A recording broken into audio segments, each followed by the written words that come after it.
Okay, all right, enough jokes. Only because we're diving into a very serious case, because this is one of those. You can probably name another true crime case where somebody killed their children to be with a lover. Diane Downs is one of the biggest cases of this, and I talk about this all the time. It's because she looked normal. So everyone in the press is like scrambling in the 80s, like, how did this normal looking lady kill her children? Oh my God, just like literally anybody else who has problems and wants to be with an ex-lover. Let's check out another absolutely insane interview where they keep letting her talk. A year ago this week, one of the most horrendous crimes took place along this stretch of Old Mohawk Road east of Eugene.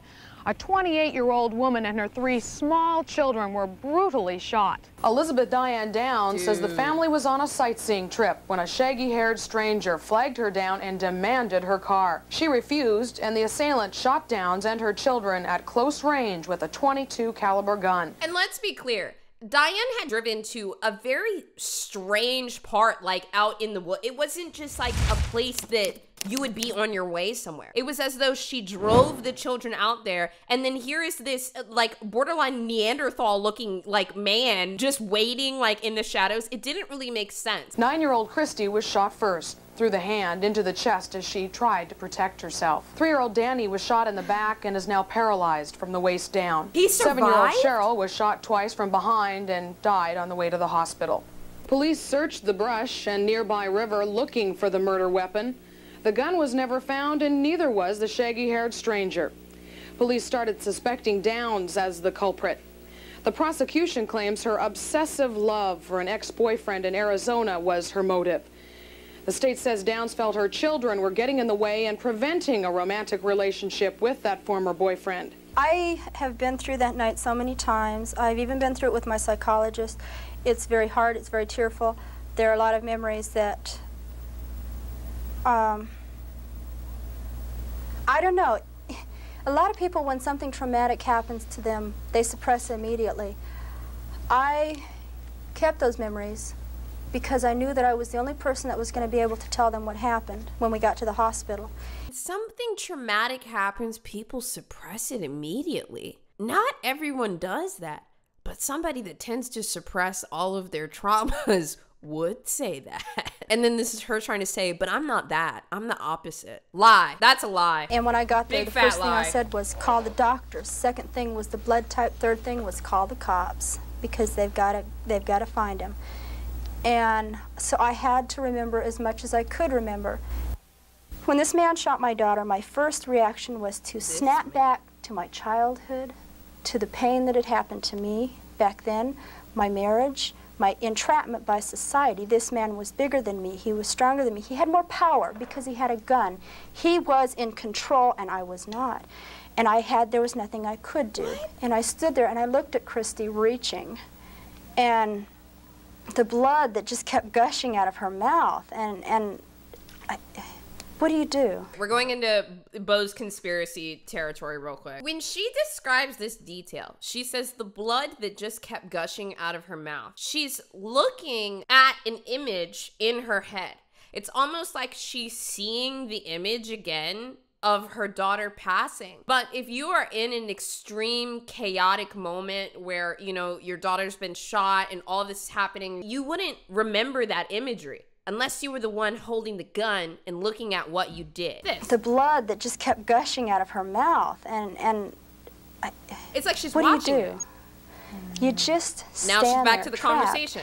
And then the gun kept firing and firing and firing, and it was monotonous. It just kept going. It was like a slow... It's like an out-of-body experience. She's literally describing the murder as an out-of-body experience. Like, oh, gun kept going and going and going. Like, it couldn't stop, you know? Like, because it was her. Oh, motion this is picture.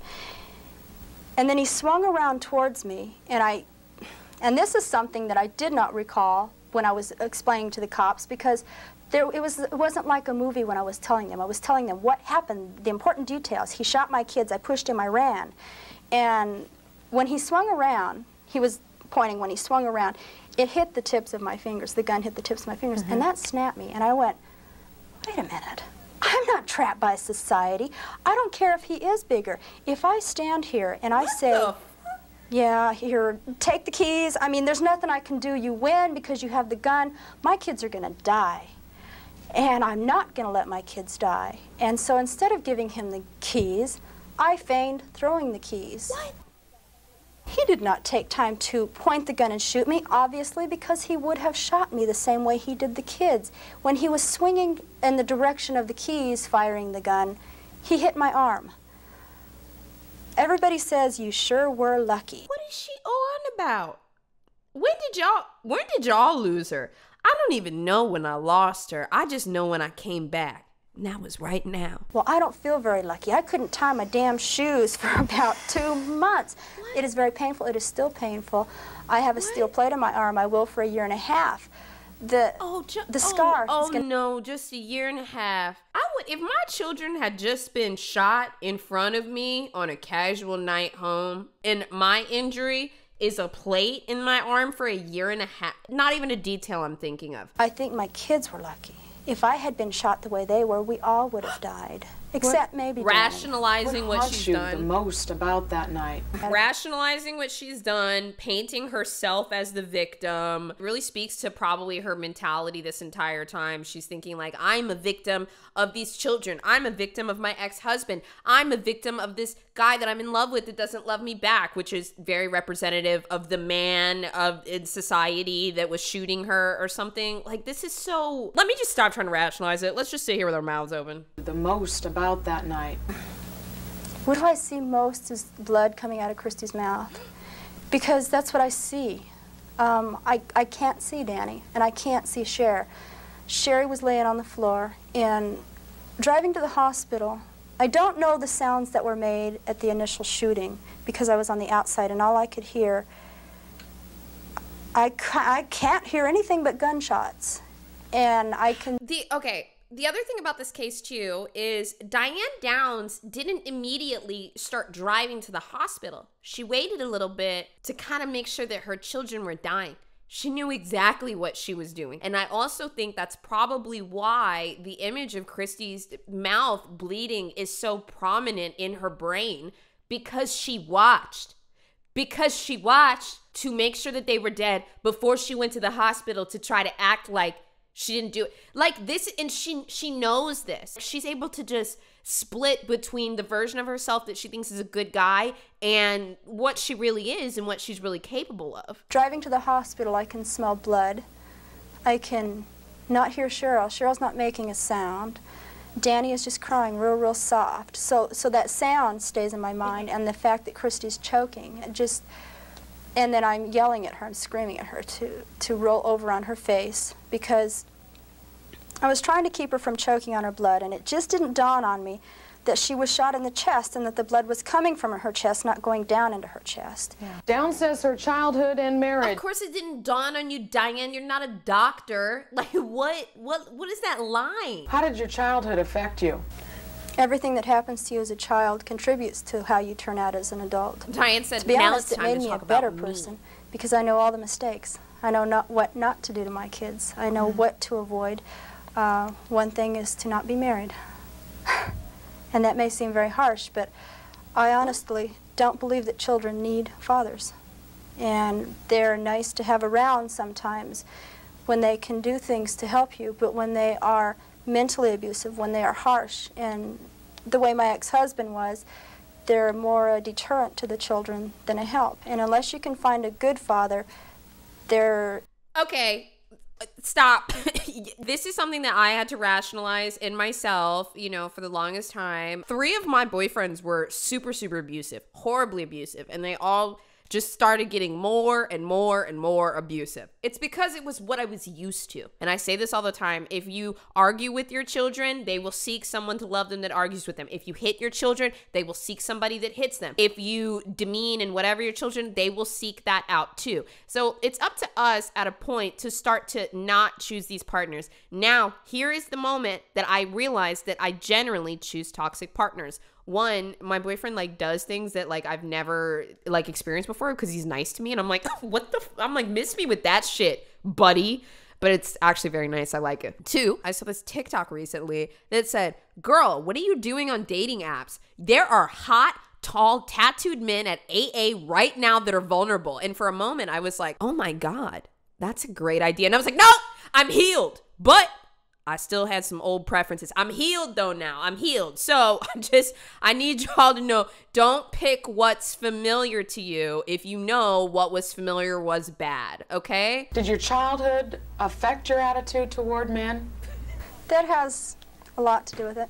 That had a lot to do with it for many, many, many years. I hated men with a passion. That's why I married Steve, because Steve did not seem to be that way.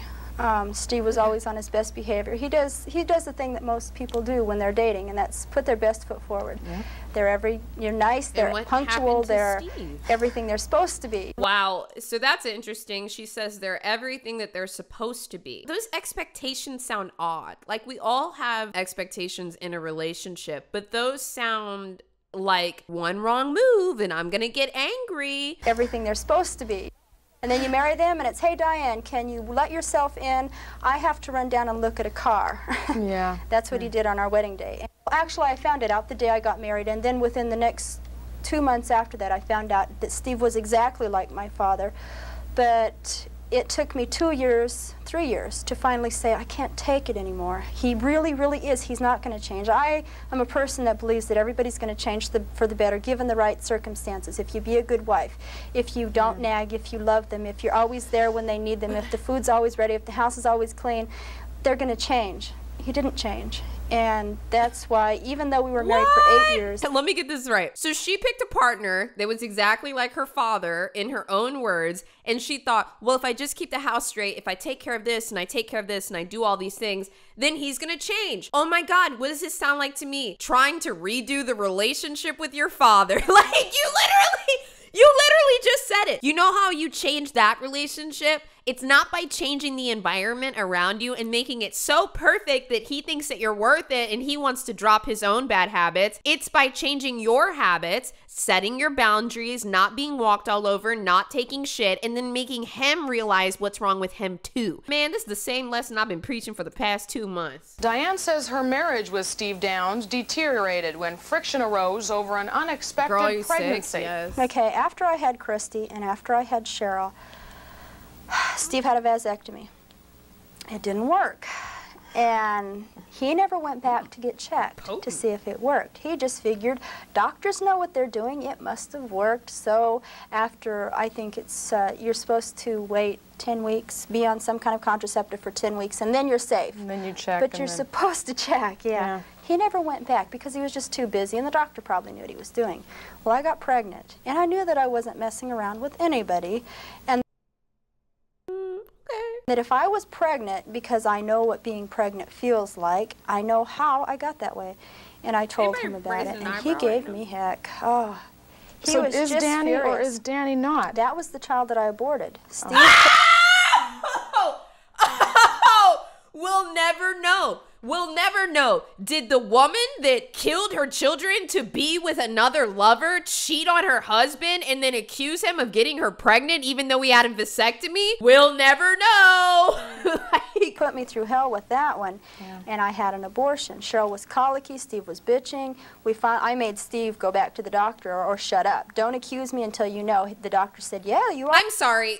Okay, let's just, sounds like she tried to gaslight him into believing that she didn't cheat and that it was his baby, and then ultimately she went and just got an abortion anyways. Just gonna go ahead and say that's exactly what it sounds like to me. Now, I'm only saying that because Diane literally killed her children and she's fucking crazy. Are fertile, I guess I goofed up. Come on in and we'll go ahead and do it again. Well, I was pregnant.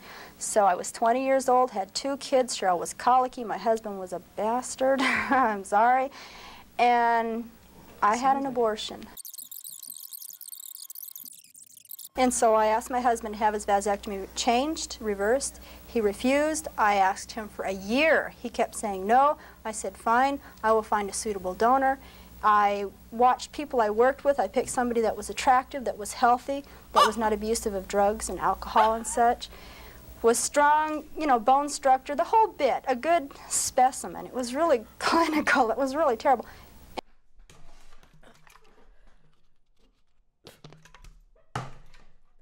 So much.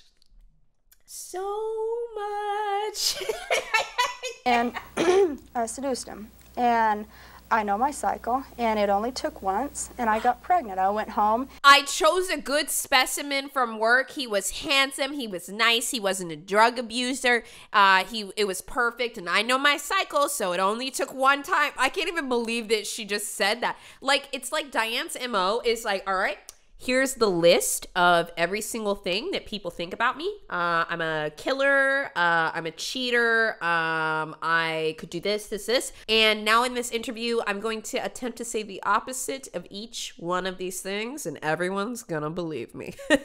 Checkmate. And about a week later, I told Steve I was pregnant. And he goes, how do you know? And I says, well, I know my cycle. I know I'm pregnant. And he was really upset. For that whole 9 months, he put me through hell. Every day, every night. It was terrible, just railed on me constantly, told me to get an abortion, the whole bit. And then after the baby was born, he told me, if you have a girl baby, I might let you stay around. But if you have a boy, I'm kicking you both out on your butts, and you're going to take those two with you also, because how do I know they're mine? That kind of attitude.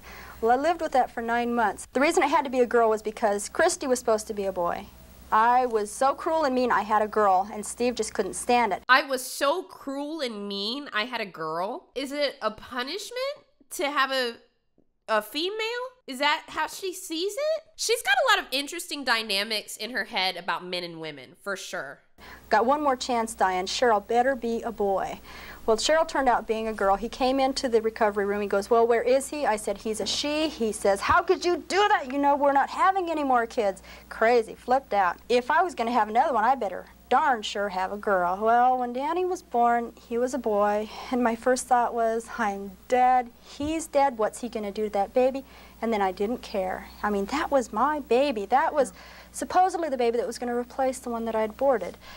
And as soon as I looked at Danny, I said, you can't. That's a boy baby. And I just knew that the baby I'd aborted was a girl. I'd named her Carrie and everything. There's just a different human being altogether, you know. And a whole lot of emotion on that delivery table. And Steve standing there right beside me looking at me like, you witch. How could you do this? You're out, you know. That fucking snarl was very real. Hold on. From that point on, Steve spent the rest of the past... Micro expressions like that are extremely involuntary. Like, you can spot disgust, contempt, you can spot worry. Sometimes people express it very quickly, and when they do this, there's like no way to make it intentional, and it can really say a lot in the moment, but I don't know why she did that one. 4 years trying to prove to people that he was not biased and not prejudiced, thereby becoming biased and prejudiced. Diane lost visitation rights to her own 2 surviving children after the murder. She was found guilty of contempt of court for seeing them at a secret visit set up by her ex-husband, Steve. You fought for Steve to get custody of the kids, and then you wrote a letter to your former boyfriend telling him that Steve was an unfit father for your children.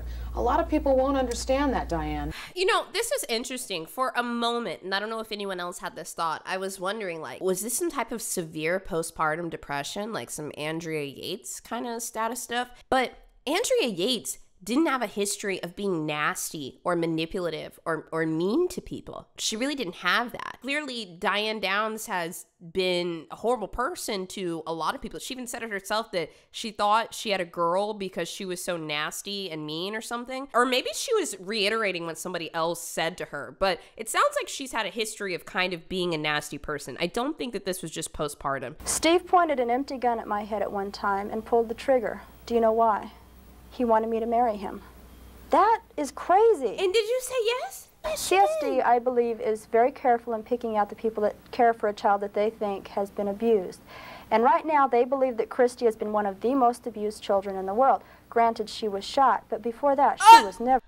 Oh my fucking God. Like, how can... I don't even have to repeat things that Diane Downs said. You just heard that. We heard that. You heard that. I heard that. We both heard that. Great. Let's just keep it going. They believe that that's probably true. And so they're going to put Christy in a very, very good place. And so I know that Christy's in a good home. Yeah. Downs says she felt trapped in her marriage with Steve and hoped a divorce would solve their problems. Was there ever a time when, during that you thought about taking your own life and oh, yeah, went into the bathroom with the gun? And yeah. Why is she smiling when that happens? I thought about it. Like, what the fuck is this look? Shot it, yeah. So that is indeed... Pass the gas, Diane. Jesus fucking Christ. It's not...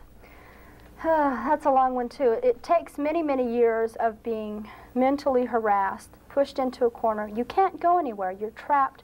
It even stems from my childhood of being trapped. You know that you can't go away. You can't go someplace else. There's no place to escape to because they'll find you. They'll bring you back. Yeah. You'll be punished somehow.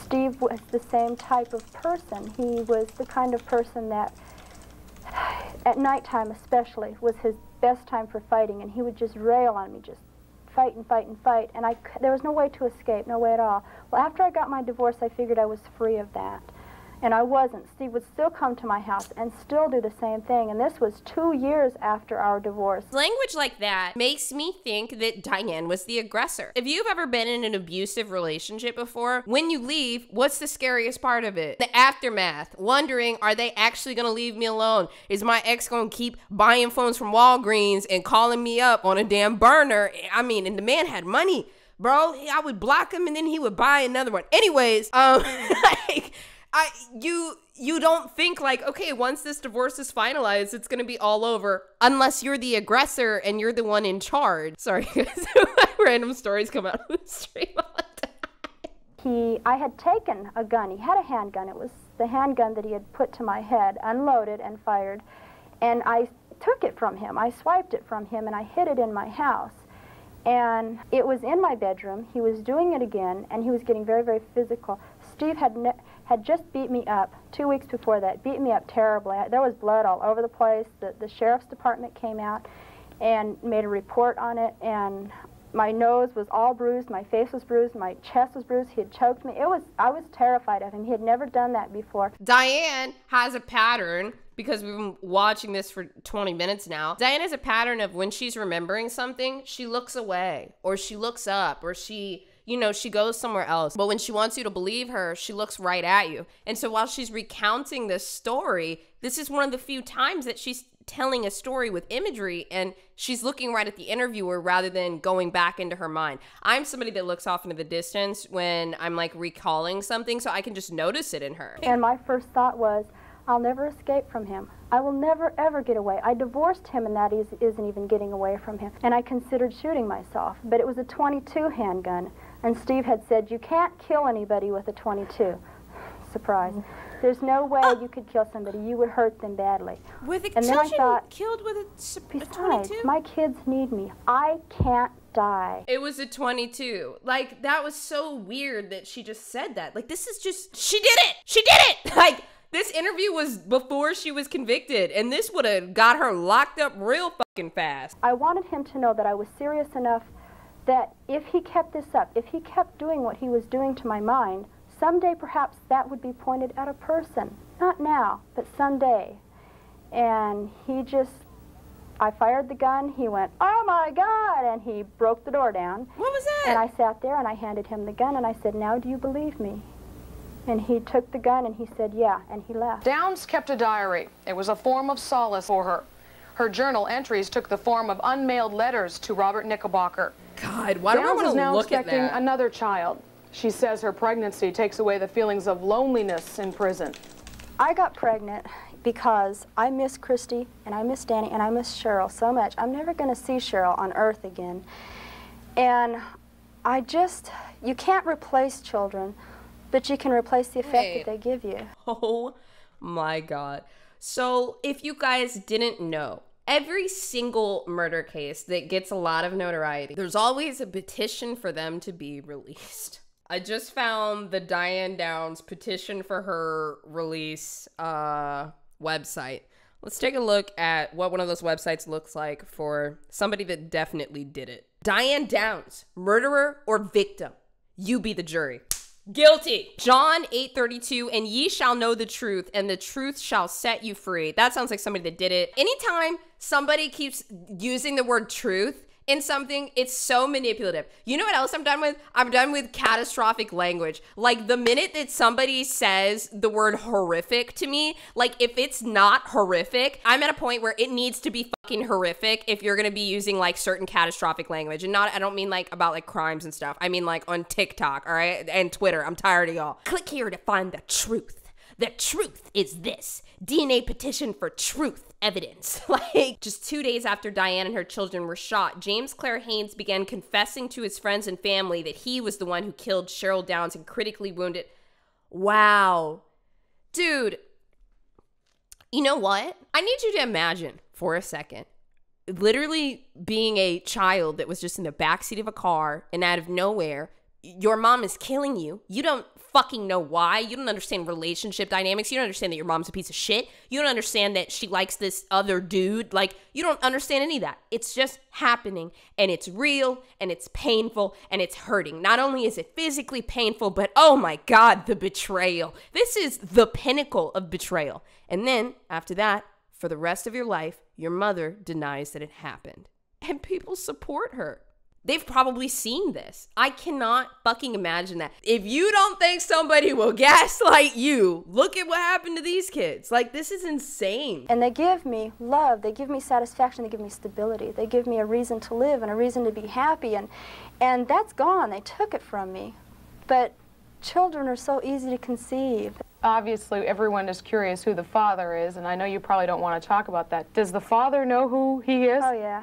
Yeah, and that's why I won't talk about it, because he feels as privately about this child as I do. Still being so obsessed with another lover that she claims that she's willing to protect that bond between she and him. She's still of the mindset, just like a little kid, if I'm good, he'll love me. Almost guaranteed she ended up breaking that bond later when she got mad and flipped. If they took away your kids, and then they went one step further and said, we think you're an unfit mother. We're going to take away this one? I don't know how they're going to do it. What if I'd like to see them try to take this baby from me, and how? How could they do it? They're going to have to wait a long time to do it. Hopefully this thing will be cleared up by then. A narcissistic person will always see their children as objects and possessions that they own, because even if you date a narcissistic person, they will see you as an object that gives them attention. That's what it is. It's just supply. The children are supply. Lovers are supply. It's all supply. They always be acting like the child is their possession rather than it being a living, breathing human being that's going to grow into a living, breathing human being. I die every day. When I go to bed, I cry at night. Even now, I still cry. I dream about Cheryl. I dream about Cheryl reaching out with me with her arms and always giving me a... I think... You know what? And this could totally be a reach, but I'm just gonna throw this out here. Have you guys noticed Diane smiling a lot? I also noticed that in like Casey interviews. I also noticed that in Jody interviews. To me, that's a person that's learned how to manipulate through, no matter what they're saying, they're kind of smiling to you and they're connecting with you, and you know, oh, like their smiles and everything are very well timed and very well programmed. But during a serious subject, they can't turn them off. They don't know how to turn off that mirroring and that like manipulation of like, oh, we're having a good time, right? They don't know how to turn it off. That's why I think that's happening. Cheryl, I dream about Cheryl reaching out with me with her arms and always... It's just a very manipulative personality. It's not real charm. It's almost as if she really is coming back and saying, how come you're not here with me? I dreamed that Cheryl came to me. Well, Christy came to me. And I said, Christy, how did you find me? And she said, Cheryl brought me, and Cheryl came walking out of the shadows, and there was blood on her shirt, and I just, yeah, it was really spooky. And I said, Cheryl, I thought you were dead. And she goes, no, I was faking it. I knew they were going to take Christy away, and she wouldn't be able to find you, so I brought you. And then Cheryl showed us how to sneak Danny out of the hospital and everything. It was a wonderful dream. It was wonderful because we were the four musketeers, and we were together again. And I don't think that Diane has really ever felt strongly and connected with her children. I think that having children was a way for her to feel loved by the man that she was with. I think, you know, sometimes with people that have very chaotic attachment styles, they're looking for the ultimate expression of love at all times, whether it's a grand wedding, a grand expression of love, or maybe a child. And I think in this case, for Diane, it's, oh, if you're willing to have a child with me, then you must love me. Police reports claim Downs has changed her story about what happened the night of the shootings. They say she gave several different stories about the man who shot them when talking to her former husband. This a whole new man. This a whole new motherfucker. This isn't even the dude that was on the website. Who is this? This a whole new dude. This a whole... New man. Downs also says the children were shot inside the car, but police reports claim high-velocity blood spatters were found on the outside of the car, on the passenger side. The DA has come up with this idea that somebody was shot on the outside of the car, on the passenger side. You mean the forensics team came up with information that led them to believe that someone was shot outside the vehicle? Car. Okay. I was on the driver's side of the car when I was shot, and that's why it was so, it was planted, and it just seemed, I mean, it can't be real, because they talk about blood spatter, and when they say spatter, I think something being shot out, like the blood spatter in the car, you know, it was so uniform, it was so regular, same size droplets spread evenly in a pattern, and when they say spatter, that's what I thought of, and we saw pictures of this so-called spatter. It's drops.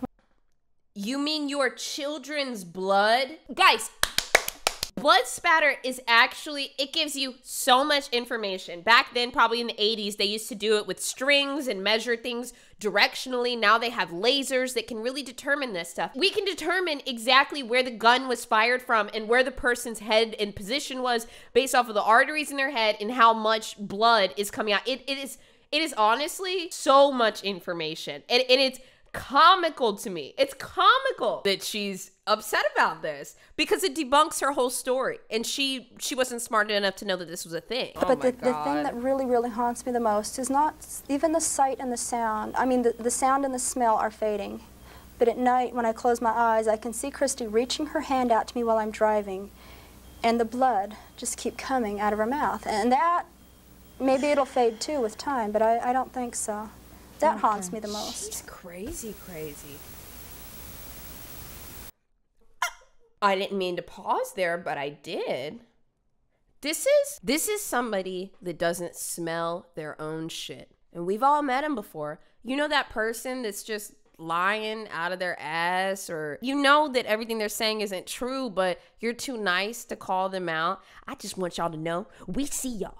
We see y'all. We know exactly what's going on. We just don't want to say nothing because we think that you're crazy and you might do something, okay? I knew Diane Downs was, you know, a few screws loose. I didn't know it was like that.